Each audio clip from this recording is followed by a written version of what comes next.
ఓం శ్రీ గురుభ్యో నమ. పండిత శ్రీరామ శర్మ ఆచార్య గారి ఆత్మకథ 6వ అధ్యాయము కొనసాగింపు భాగము. మధురలోని కొన్ని అద్భుత సంఘటనలు. హిమాలయాలలో గురుదేవులు మధుర నుండి చేయమన్న కార్యాలను నా శక్తితో పూర్తి చేయుట చాలా కష్టమనిపించింది. సాధనాలు లేవు, తోడు లేదు, అనుభవం లేదు, కౌశలం లేదు. ఇంత పెద్ద విశాలమైన కార్యకలాపాన్ని ఎలా చేయగలను? ధైర్యం కోల్పోతున్న నన్ను చూచి గురుదేవులు పరోక్షంగా కళ్ళాలను తన చేతిలోకి తీసుకున్నారు. శ్రీరామ శర్మాచార్య గారు హిమాలయాలకు గురుదేవుల పిలుపు మేరకు వెళ్ళినప్పుడు మధురలో కొన్ని పనులు చేయమని చెప్పారు కదా. ఇంతకుముందు అధ్యాయాలలో చూసాం మనము. యుగ పరివర్తనలో భాగంగా చేయమన్న పనులు చాలా కష్టతరమైనవి, ఒంటరిగా చేయలేనివి.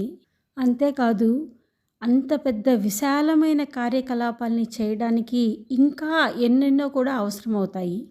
అందుకే ఇక్కడ అంటున్నారు శ్రీరామ శర్మాచార్య గారు, చాలా కష్టం అనిపించింది ఇది నా శక్తితో పూర్తి చేయడానికి. సాధనాలు లేవు, తోడు లేదు, అనుభవం లేదు, కౌశలం లేదు. అప్పటికి అనుభవం కూడా లేదు కదా దాని పట్ల. ఇంతకుముందు చేసిన అనుభవం ఉంటే పనిలో కౌశలం అనేది వస్తుంది. ఇలా ఆలోచిస్తూ గురువుగారికి ధైర్యం కోల్పోతూ ఉంది.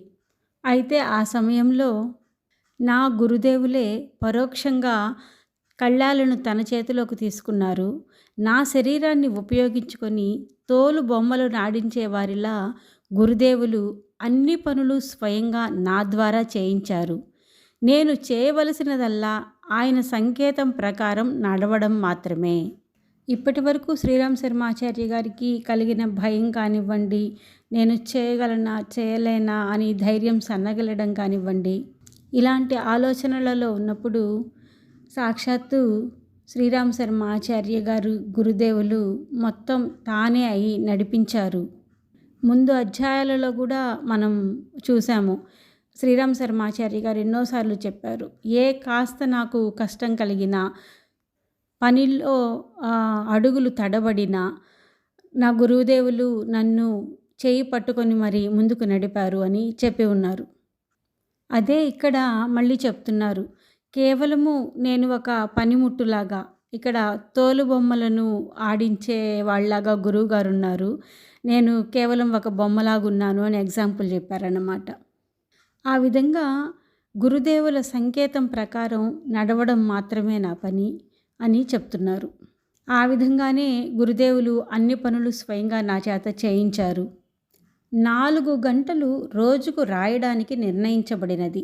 4 వేదాలు, 108 ఉపనిషత్తులు, 6 దర్శనాలు, 24 స్మృతులు మొదలగు ఆర్ష గ్రంథాలను అనువదించడం చాలా కష్టమైన పని. దీనికంతటికీ నా పెన్ను, వేళ్ళు ఉపయోగించబడినాయి. అదృశ్య శక్తి ఏదో చెబుతూ వ్రాయిస్తూ ఉండేది. లేకపోతే ఇంత కష్టమైన పని ఇంత త్వరగా పూర్తి అయ్యేది కాదు. పురాణాలు వ్యాసుడు చెప్తే వినాయకుడు వ్రాసినట్లయింది. ధర్మవేదికను ఆధారం చేసుకొని లోక శిక్షణకు ఉపయోగపడే వందల కొలది పుస్తకాలను నేను స్వశక్తితో ఎలా రాయగలను? ఇక్కడ శ్రీరామ శర్మాచార్య గారు మొత్తం తన రచనలకు సంబంధించిన క్రెడిట్ అంతా కూడా వాళ్ళ గురుదేవులకి ఇచ్చేస్తున్నారన్నమాట. కేవలము పెన్ను, వేళ్ళు నావి, శక్తి మొత్తం కూడా గురువుగారిదే అని చెప్తూ ఉన్నారు. అంటే ఒక అదృశ్య శక్తి ఏదో చెబుతూ ఉంటే నేను రాస్తూ ఉండేవాడిని అన్నట్లుగా. ఎందుకంటే అనువదించబడిన ఆర్ష గ్రంథాలు, వేదాలు, ఉపనిషత్తులు, స్మృతులు, దర్శనాలు ఇలాంటివి కానివ్వండి, లేదా స్వయంగా గురువుగారు రాసిన లోక శిక్షణకు ఉపయోగపడే వందల కొలది పుస్తకాలు కానివ్వండి, ఇవన్నీ కూడా నా స్వశక్తితో నేను ఎలా చేయగలను? కేవలం ఇది నా గురుదేవుల అనుగ్రహమే అని చెప్తున్నారు. ఇక అలా జరిగిన రచనల్లో ఎంతటి దివ్య శక్తి ఉందో, అవి ఎంతటి అమోఘమైనవో, అమూల్యమైనవో మనమే ఆలోచించుకోవాలి. వాటిని చదవడం ద్వారా ఏం పొందుతాము, చదవకుండా ఉపేక్షించడం ద్వారా ఏం మిస్ అవుతాము, దీన్ని కూడా ఒక ఆలోచన అనేది మనం చేసుకోవాల్సి ఉంటుంది.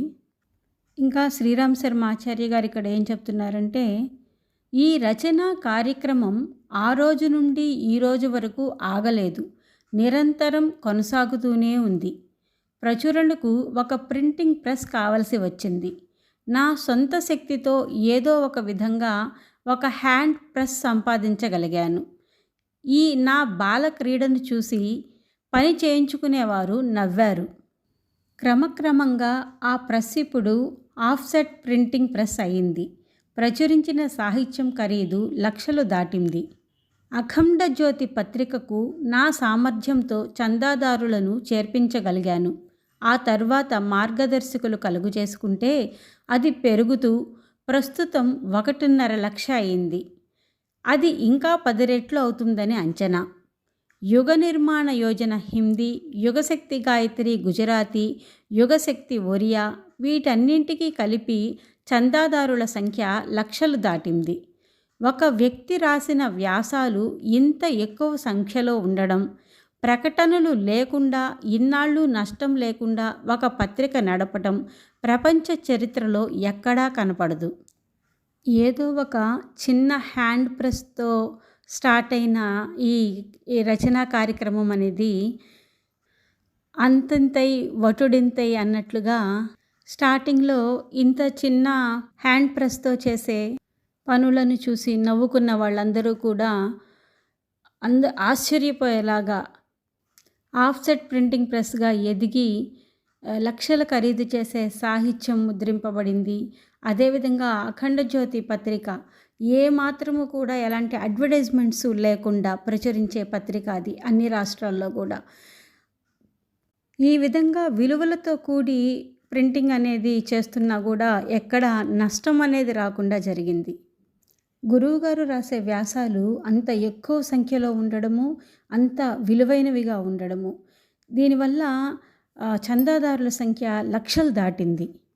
ఈ విధంగా శ్రీరామ్ శర్మాచార్య గారు వాళ్ళ గురుదేవుల అనుగ్రహంతో ముందుకు వెళ్ళారు. గాయత్రి పరివార్ సంఘటన కొరకు పురస్చరణలు సమాప్తమైనాక మధురలోనే జరిగిన సహస్రకుండీ పూర్ణాహుతి మహాయజ్ఞం మహాభారత కాలం తరువాత మళ్ళీ ఈనాడే జరిగింది అంటే అతిశయోక్తి కాదు. అంత గొప్పగా జరిగింది, అంతమందితో జరిగింది. 1,00,000 మంది నిష్ఠాగరిష్ఠులైన గాయత్రి ఉపాసకులు దేశం నలుమూలల నుండి ఆహ్వానితులైనారు. వారంతా ధర్మవేదిక ఆధారంగా లోక శిక్షణ కార్యక్రమాల్ని తమ చేతిలోకి తీసుకున్నారు. చూస్తూ చూస్తూనే దేశంలో ఉన్న అన్ని ధార్మిక సముదాయాల కంటే చాలా ఎక్కువ సంఖ్య కలిగిన గాయత్రి పరివారం ఏర్పడింది. వీరందరితో నా హృదయాలకు, కార్యకలాపాలకు, ఆలోచనలకు అనువుగా ఉండే ఒక పరివారం, అన్ని ధార్మిక సముదాయాల కంటే కూడా చాలా ఎక్కువ సంఖ్యలో కలిగిన గాయత్రి పరివారం అంటున్నారు. అలాంటి ఒక గొప్ప సంస్థ అయితే ఏర్పడింది. అయితే వీరందరితో కూడా ఎవరితో కూడా నాకు పూర్వ పరిచయం అనేది ఏమీ లేదు. ఆహ్వాన పత్రిక అందగానే మార్గ వ్యయాన్ని వారే పెట్టుకుని వారు ఎందుకలా వచ్చారో ఇప్పటికీ అంతు తెలియని ఒక ప్రశ్న. దర్శకుల సంఖ్య రోజుకు 10 లక్షల దాకా ఉండేది. అంటే చూడడానికి వచ్చేవారి సంఖ్య అన్నమాట. వీరందరినీ 7 మైళ్ళ పరిధిలో ఉంచాము. ఎవ్వరికీ భోజనం పెట్టకుండా పంపించలేదు. ఎవ్వరి వద్ద భోజనానికి సొమ్ము తీసుకోలేదు. నా వద్ద 20,000 మందికి సరిపడే భోజన సామాగ్రి మాత్రమే ఉంది. కానీ ఆ భోజన సామాగ్రియే అక్షయమైంది. అక్షయ పాత్ర అని మనం ఇతిహాసాల్లో విని ఉండుంటాం కదా, అలాగన్నమాట. అలా జరిగింది అంటున్నారు. 5 రోజుల ఆ కార్యక్రమంలో సుమారు 5 లక్షల మంది కన్నా ఎక్కువే భుజించినారు. చివరికి మిగిలిపోయిన భోజన సామాగ్రి అర్హులైన వ్యక్తులకు ఉచితంగా ఇవ్వబడినది. వేల మంది పనివాళ్లు ఉన్నారా అన్నంత సక్రమంగా కార్యక్రమం నిర్వహణ జరిగింది. ఇంత సామాగ్రి ఎలా వచ్చిందో ఎవరికీ బోధపడలేదు. ఎందుకంటే లక్షల మందికి భోజనాన్ని ఏర్పాటు చేశారు. దానికి సంబంధించి ఆ సామాగ్రి కూడా ఎలా వచ్చిందో కూడా అర్థం కావట్లేదు అంటున్నారు. ఇదంతా అదృశ్య శక్తుల ఆట. తమ సూక్ష్మ శరీరాలతో నా హిమాలయ మొదటి యాత్రతో పరిచయ గావించబడిన ఋషులంతా వచ్చారు. ప్రజలంతా ఇది నా మహిమా చమత్కారము అని నన్ను శ్లాఘించారు. శ్రీరామశర్మ ఆచార్య గారిని వాళ్ళ గురుదేవులు చెప్పారు, నువ్వు మధురలో జరిగే సహస్రకుండి యజ్ఞానికి ఈ ఋషులందరినీ కూడా ఆహ్వానించు అని. కాబట్టి ఆ రోజు ఆహ్వానించడం జరిగింది. ఆ ఆహ్వానం మేరకే ఆ హిమాలయాలలో ఉన్న అసూక్ష్మ శరీరధారులు ఎవరైతే ఉన్నారో వాళ్ళందరూ కూడా మధురలో జరిగిన సహస్రకుండి యజ్ఞంలో పాల్గొనడం జరిగింది. కాబట్టి ఇదంతా కూడా వాళ్ళు చేసిన మహిమే కానీ ఇంకొకటి కాదు. కానీ ప్రజలందరూ ఏమనుకుంటున్నారంటే నన్ను చాలా గొప్పగా కీర్తిస్తున్నారు, ఇదంతా నా మహిమ అన్నట్లు మాట్లాడుతున్నారు. కానీ నిజానికి ఇదంతా ఆ దివ్యాత్మల మహిమే అని ఇక్కడ చెప్తున్నారు. నిజం ఏమిటంటే నేను తటస్థంగా ద్రష్టగా ఉన్నాను. ఏ శక్తి ఈ లీలనంతా నడుపుతోందో ఎవరూ గుర్తించలేదు. అంతే కదా, సామాన్యమైన మనుషులకి ఆ దివ్యశక్తుల యొక్క లీలలు అర్థం కావు, మనం తెలుసుకోలేము. మధురలో ఉండి నేను చేయవలసిన 3వ పని గాయత్రి తపోభూమి నిర్మాణం. ఇంత పెద్ద సంస్థను నడపడానికి చిన్న భవనాలు చాలవు. అప్పుడు ఆరంభించిన నిర్మాణ కార్యక్రమం ఇప్పటికీ కొనసాగుతూనే ఉంది. అదొక ప్రజ్ఞా నగరంగా రూపొంది విస్తృతమైంది. మధురలో గాయత్రి తపోభూమి భవనాలు, ముద్రణాలయము, అతిథి సత్కార భవనాలు చూసి అందరూ ఆశ్చర్యపోతారు. సామాన్యునిగా కనిపించే వ్యక్తి ఇంత ఎలాగా చేయగలిగాడు అని. ఘనతంతా నా వెనుక ఉన్న దివ్యశక్తులదే. అర్జునుని రథానికి భగవంతుడే సారథిగా ఉన్నాడు. గెలుపు ఆయనది. అయినా ప్రతిష్ట అర్జునునికి వచ్చింది. రాజ్యాధికారులు పాండవులు అయ్యారు. పాండవుల పరాక్రమమే దీనికి కారణమైతే ద్రౌపదికి వస్త్రాపహరణం ఎందుకు జరుగుతుంది? వారు అడవులలో కష్టాలు పడుతూ ఎందుకు ఉండేవారు? ఇక్కడ శ్రీరామ్ శర్మ ఆచార్య గారు తన ద్వారా జరిగిన అమోఘమైన కార్యకలాపాలు ఏవైతే ఉన్నాయో వాటి గురించి చెప్తూ, ఇదంతా కూడా నా పని కాదు, నా వెనక ఉన్న దివ్యాత్మలు ఎవరైతే ఉన్నారో ఆ శక్తులు లేలే అని చెప్తూ ఉదాహరణగా కూడా అంటున్నారన్నమాట. పాండవులకి శ్రీకృష్ణ పరమాత్మ అండ ఉంది కాబట్టే వాళ్ళు గెలవగలిగారు, అనుకున్నది సాధించగలిగారు. కానీ ఆ ఘనతంతా కూడా సాక్షాత్తు సారథిగా ఉండి నడిపించిన భగవంతునిదే కదా. అలాగే నేను కూడా నా గురుదేవులు యొక్క బాటలో ఆయన మార్గదర్శనంలో ముందుకు వెళ్తున్నాను అని ఇక్కడ శ్రీరామ్ శర్మాచార్య గారు చెప్తున్నారు. నా నేర్పు అల్పమే. నేను చేసిన పనులు చాలా ఆశ్చర్యజనకంగా ఉంటాయి. కానీ వాస్తవం తెలిసిన వారు మార్గదర్శకుని కీలుబొమ్మ కన్నా ఎక్కువ విలువ నాకు ఇవ్వకూడదు. అంటే చాలామంది చాలా ఆశ్చర్యపోతూ ఉంటారు, ఇన్ని పనులు ఎలా చేయగలిగారు అని. నిజానికి వాస్తవం తెలిసిన వాళ్ళైతే ఆ క్రెడిట్ అంతా కూడా నా గురుదేవులకే ఇవ్వాలి, నాకు కాదు అంటున్నారు. అంకిత భావము, శరణాగతి అను భావన నా జీవిత చరిత్రలోని కేంద్ర బిందువు. చూడండి, ఇక్కడ 1 అంకిత భావము అంటున్నారు, 2 శరణాగతి. అంకిత భావము అంటే గురువుగారు ఆదేశాన్ని అంటే ఎక్కడా కూడా అశ్రద్ధ అనేది లేకుండా, బద్ధకము అనేది లేకుండా, ఎంతటి కష్టానికైనా కూడా ఓర్చుకొని అన్ని రకాల పరీక్షలను తట్టుకొని గురుదేవులకి ఇచ్చిన మాట కోసం ఏ విధమైన కృషిని చేశాడో దానినే అంకిత భావం అంటారు. ఇక 2వది శరణాగతి. అంటే సర్వస్య శరణాగతి అంటారు. సరెండర్ అయిపోవడం అన్నమాట.